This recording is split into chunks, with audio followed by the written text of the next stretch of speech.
All right, business owners in the disability sector. Some of these strategies could apply to other businesses as well, but let's look at how we could potentially navigate this period of uncertainty. Just want to share with you a really fun fact. So my top, I made a spelling mistake, but that's kind of the fun bit of the new design. But this is one of the Jackie G apparel tops, and it says, "Just breathe, it's all good." First message for a business owner: just breathe, it's all good. Repeat after me: just breathe, it's all good, even when it feels like it's not. So let's work into that strategy of, we've got now started on the 19th of May. The funding will be released in quarter increments. This could change a little bit. Some plans that I saw yesterday on the 19th of May, one was 3 years and one was 5 years. I know another support coordinator that's seen a 5-year plan. There's pros and cons for all of this, but let's talk about your business setup, foundations, and sustainability. It's hard to build a sustainable business when there are so many questions and uncertainty going on. And I have put out a short video asking for the new ministers is if we could just have some answers as to where the NDIS is heading, and is it going to be more like aged care? Is it going to be, what's going on? Just, can we have a bit more? Because all we've heard about is mandatory registration and then nothing else. Then we got told, yes, it's going to come out, but not before the 1st of July 2025. Then we've heard about the NDIS Navigator announcement, then nothing else. And unless you keep doing a deep dive on the NDIS website, even then, it's really confusing. Now, we do know that on the 3rd of October, the legislation came out and it had some changes, and they're slowly implementing the legislation and the changes. But what does it all mean for you as a business owner? It means plan.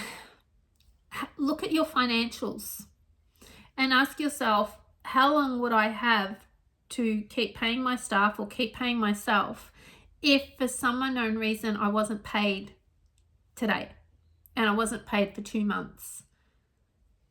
Would my business survive that? And what strategy do I need to implement now to have that buffer without all of that being taxed, that could keep my business afloat while there's negotiations around payments? A few people have said to me, why isn't that we are not guaranteed, like we should be guaranteed the money. It's an insurance scheme, so it should automatically be paid out. But we do know that even with work cover or TAC, that not all claims are always paid, even though, X amount of physio or X amount of services have been agreed upon, sometimes invoices are declined. And so how does your business cope if invoices were to be declined?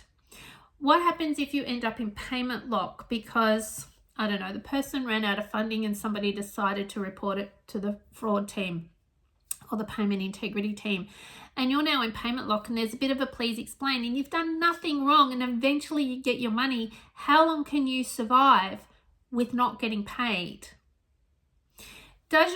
Is your business ready for, if you were asked, for evidence for your shifts? And some of the evidences that the payment integrity team asks for is service agreement. So do you have that in place? And is it accurate? Your invoices. Do your invoices match your service agreement and your schedule of supports that you're providing the person? Case notes or progress notes or shift notes, whatever name you'd like to use. Do you have those? Do you have a timesheet that, where possible, and you could be using an app like ShiftCare or something, but where possible that you get a signature that the shift actually occurred for the time period that it did. So what's your evidence that you actually did the shift and you did it for the time that you've invoiced for? Risk assessment. Have you identified the risks for the providing the services, the risks to you, the risk to the person? Now, I've done videos before because people go, you don't need to do a risk assessment. I go, well, how do you keep your work environment safe for yourself or your workers and for the people you're providing a service if you don't know what the risks are? Just a question, work it out. The other thing is, do you have a care plan, or are you making reference in your case notes to the goals that you're working on that are in the NDIS plan for the person, because they got this funding to work towards certain goals and support them related to their disability? And if what they're doing isn't related to their disability, it's actually in what is considered an everyday expense that everybody sort of has to pay for, then that could raise questions around the services being provided and whether or not NDIS should actually pay the invoice. So these are questions that come up a lot. So now with the new funding periods, and let's just go with the quarter, that it's released every 3 months. X amount of money is released for the person for their service, for the services, and it's in each category. So allied health will have their funding, support coordination will have theirs, and core supports, and then anything else, right? Even the plan management funding is released every quarter.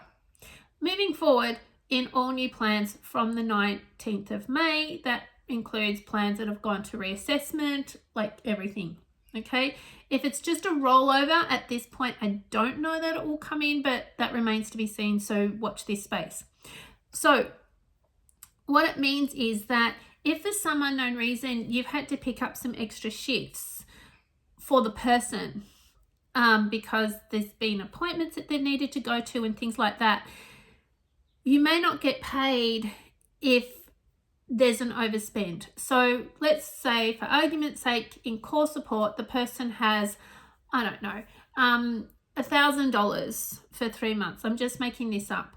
They have $1,000 for their core supports for 3 months, and you've had to do extra shifts, so that takes it to $1,300.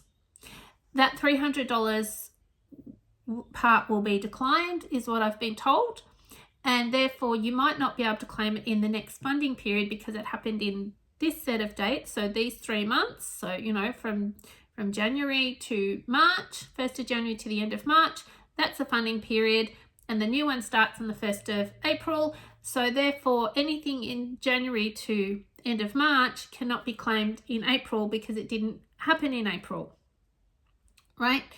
So if that happens and the person runs out of funding early, so if they run out of funding at the end of January and they've still got February and March to go, there's no more funding to fill that gap, whatever the service is. That's it. There's only 3 months worth of funding released. So with your business planning, it's really important to be aware that if you're asked to pick up extra shifts, or if you're asked to do an OT report, has this been budgeted in, and do the physios and the speechies know to cut back their hours so the OT can do the report? And if a person doesn't have a support coordinator, this is going to be really hard to navigate.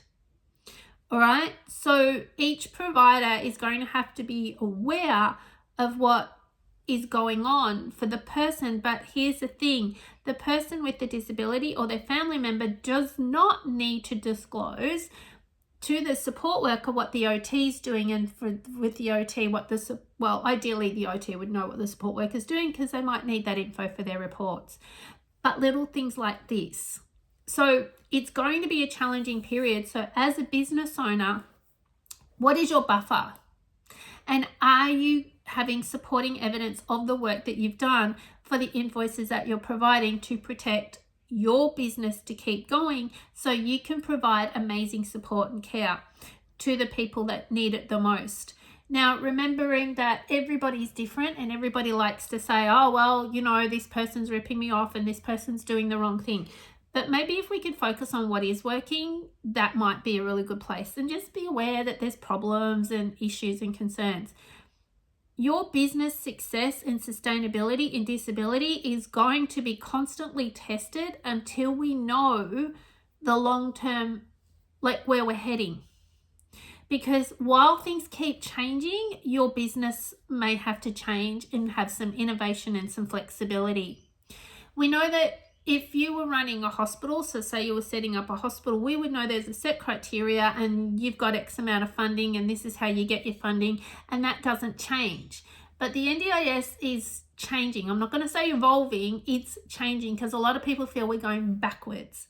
It's now under a health portfolio, so we don't really know whether that will change it, because it used to be under social services and now it's under health, disability and aged care. So your business in the disability sector is going to require you to understand and stay ahead of all, or not ahead, but up to date with all the changes, and being aware that we only get limited information. So it is going to be challenging at times to make decisions for your business. But what is your financial buffer so you can keep going? You will need one. Now, if you're a business owner in Victoria, as of the 1st of July 2025, if you have a home and you work from home, there is a new tax that you may, I emphasize may, have to pay. Okay? There is a homeowner's tax apparently, and then there's a land tax for businesses. And then there's a fire levy, which a lot of the farmers are really stressed about, because they're also the volunteer fire brigade as well in a lot of cases. But the land tax is like, what it's gone up is huge. And there's other businesses that I've seen in the news and things like that on social media that they're concerned about whether they can even survive, because their factory, so to speak, that they have to run their business is on quite a big land size, and the land tax that they're going to have to pay is going to be huge.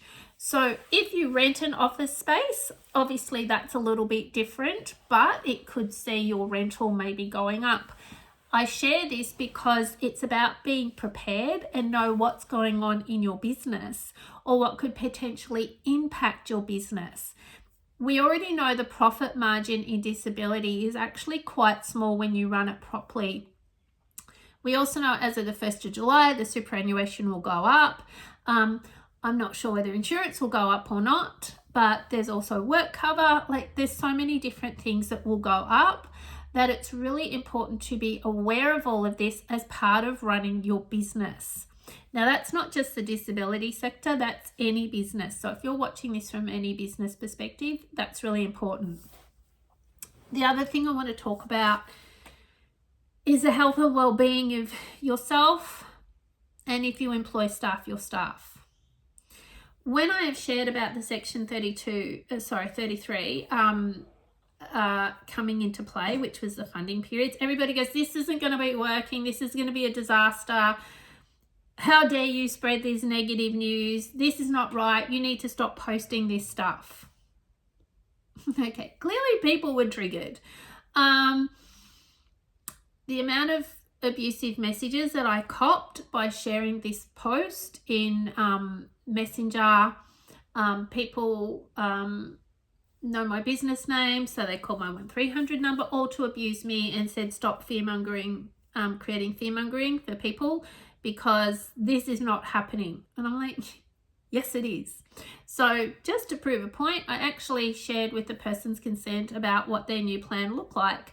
And other people have shared about this same thing too, and actually shown how it looks in the portal.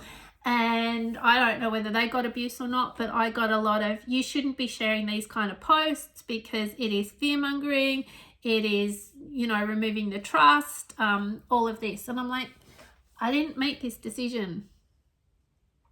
I actually didn't make this decision. I'm letting you know that it's going to impact everybody and you should be aware of it. So for me, I'm making business decisions for my health and well-being to really choose where I share this information. And even though I like to share the information as the announcements come out so people are prepared, it seems that a lot of people are feeling triggered, are feeling stressed, are feeling anxious about me sharing news releases by the NDIS, not news releases in the media, announcements by the NDIS. Now, we know that the communication that comes out around changes in the NDIS is very limited at times. It leaves us all going, we've got more questions than answers. But what it's also doing is people are getting burnt out. So you as a business owner do have obligations under work health and safety to provide a safe work environment, and that means well-being for your business. It means understanding how your people or even yourself react or respond to certain situations. So neurodivergent people will respond differently to neurotypical people. And I think that that's really important. And also that it's really easy when you're stressed to then have your sleep impacted because you're worried about, am I going to be able to keep my business going? Am I going to keep getting paid? Like, where's it going? I understand that when announcements come out that may impact you getting paid as a business owner, as a sole trader, all of that's really stressful. I get that. Honestly, I get it. You want to be paid for your business to keep going. But when you lose your health, when your health is starting to be impacted, this will ripple into every aspect of your life. When you're not getting a quality sleep, when you're not drinking enough water, when you are not taking time out away from your business, when you find yourself not laughing as much as you used to. These are all signs of burnout with stress. So you might start with stress and you're leading into burnout. And a lot of people who are neurodivergent, such as myself, that have ADHD and some autism, we push our limit. Our breaking point is a lot further along than many neurotypical people. So if you have people or you yourself identify with neurodivergent traits, be mindful, are you pushing yourself too far? When was the last time that you had a good time to laugh and joke and have some fun? When was the last time that you got up and you smiled more than you went, oh gosh, I've got to put out all these other fires? When you run a business, especially in the disability sector, there's always going to be challenges, especially when we only get this, like a tiny bit of information, a small amount of information, but really we needed the whole encyclopedia to know what we could do. Our mind can be quite active and we can just go down a rabbit hole of trying to find all the answers, and maybe they're not even there. Maybe we haven't been given all the information. Who knows? So this is where it's really important to sit back and say, all right, am I taking time out? Am I able to switch off? Am I getting messages on the weekend and I'm actually responding to them? I'm a shocker for that one. That's changing though. People will message me at like 2 a.m. and try calling me at 2 a.m., which is really annoying because they call multiple times and my do not disturb goes off and then I hear my phone ringing. And that's not okay. I've never given anyone permission to call me at 2 a.m. unless it's one of my kids and they're traveling, or a family member and they've forgotten what time it is. Or there's an emergency. And in my business, I don't have emergencies that need a call at 2 a.m. because as a coach, call 000. But if you're running a business that has staff working 24/7, then who's on call? Who's doing that on-call stuff? And can you switch off? Do you need to delegate? Do you need to hire somebody that you can delegate part of the work to for your business? Because taking care of you, taking care of your team is really important, especially when outside of the workplace, there's other contributing factors to cause you stress anyway. We already know the cost of living. We already know that people feel like all we're ever doing is earning money to be taxed on it. And it's like, when does it stop? And, how can I enjoy my life? So there's a lot going on outside of the workplace, outside of the business, that is stressing people out. So if you can create a workplace that is really inclusive and has some fun and enjoyment and those kind of things, that is encouraging people to take care of themselves, then maybe you will see that people are loving their job more and they're showing up and bringing the best version of themselves to that job. Maybe then you will see that staff are really willing to learn and do ongoing education to stay the best that they can be, so that the quality of the service that you provide is as high as possible. Because when you are unwell, when you have a health problem and that continues to become worse, or it becomes worse when there's stress and anxiety, what happens is the quality of the work goes down, and the person might not have insight into it initially. That person could be you. So with all the changes that are going on in the disability sector, it's really important to have a well-being strategy, a time management strategy, connecting back to the purpose of why you started this business, and really sitting back and going, okay, this is what I can control and this is what I can't control. And I'm going to do my best to accept what I can control, and I'm going to understand that these things are outside of my control, and by worrying about them is not going to change it. But there's a little bit of a plan in there that if this happens, then I could do this. So whatever gives you some calmness, whatever reminds you to just breathe and say, okay, it's going to be all good. It's all okay. Even though you're still feeling some anxiety, having that what if plan. Now, I'm just going to throw it in here. If you do need some support in this, then you can reach out to me. I am slowly releasing some tools that I use with my clients. I'm slowly making them available that you can access them through the Learning Centre only at this stage, just to protect my IP, with some strategies and tools on how you can implement it. And I'm also still doing the final edits on the book Break Free Success Pathway for both individuals and businesses, not just the disability sector. But this uncertainty is the biggest in the building trade has a lot of uncertainty, and NDIS has a lot of uncertainty because there's factors in the NDIS that we don't know. We don't get enough leeway to make adaptations to things, or we get told well in advance that something's happening, but we're not really sure what it means or what we should do about it. And as a business owner, these are decisions that are tough to make. So please take care of you, take care of your team, get the support you need. I do personal coaching as well as business coaching, so you can reach out. We even have some wellbeing programs that are self-paced that you can do to take care of yourself. We have fun clothing range, and we have magazines. So, we're there to support you and build you up as much as possible. But please, take care of you. And if I get any answers about where the NDIS is heading, I will share them. I'm just going to be very limited in where I'm sharing them because, in all honesty, the negativity from people that attack me when I share NDIS updates is just getting too much. It's not me making these decisions, but let's just keep it going and supporting each other as much as possible. Remember to like, follow, and share, subscribe, so you stay up to date. I'm going to do some business and some personal empowerment videos, and more talk on, I'm going to do more videos on life as a neurodivergent person. All those things are all coming very, very soon. We just got to go through a few things at home first, and then we'll start probably from mid to late July, I'll start releasing more content there too. So stay tuned. It's going to be a lot of fun.